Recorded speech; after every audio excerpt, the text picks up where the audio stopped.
भोसल्यांची सून, जाधवांची कन्या भोसल्यांची सून, शिवबांची माता भाग्य कोणते अजून, शिवबांची माता भाग्य कोणते अजून, हिंदवी स्वराज्याची पताका नवी अभिमानाने डोलते, हिंदवी स्वराज्याची पताका नवी अभिमानाने डोलते. ऐका लक्ष देऊ मी जिजाऊ बोलते, ऐका लक्ष देऊ मी जिजाऊ बोलते. मी अन्वी भिवंडे, इयत्ता 4ची विद्यार्थिनी.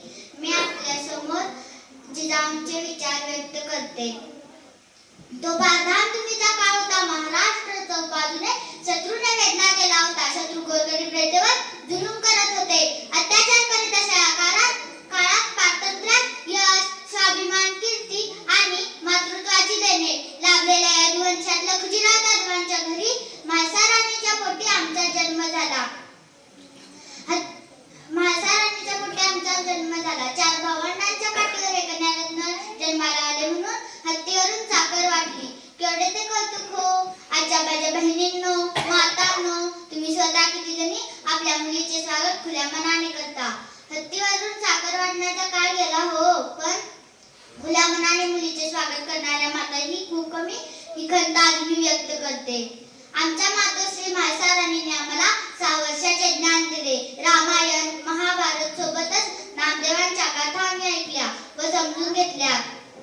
एकदा स्वराज्य साकारण्यासाठी बलिदान दिलेल्या एका सरदाराच्या पत्नीला काही कर्मठ लोक सती जाण्यासाठी भाग पाडत होती.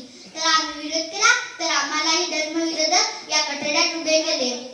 एरवी स्वराज्य संकल्पक म्हणून गौरविल्या जाणाऱ्या आम्ही थक्क झालो. शिवाना ज्ञान शिकवताना समाजाचे कल्याण आधी हेच आम्ही रुजवलं.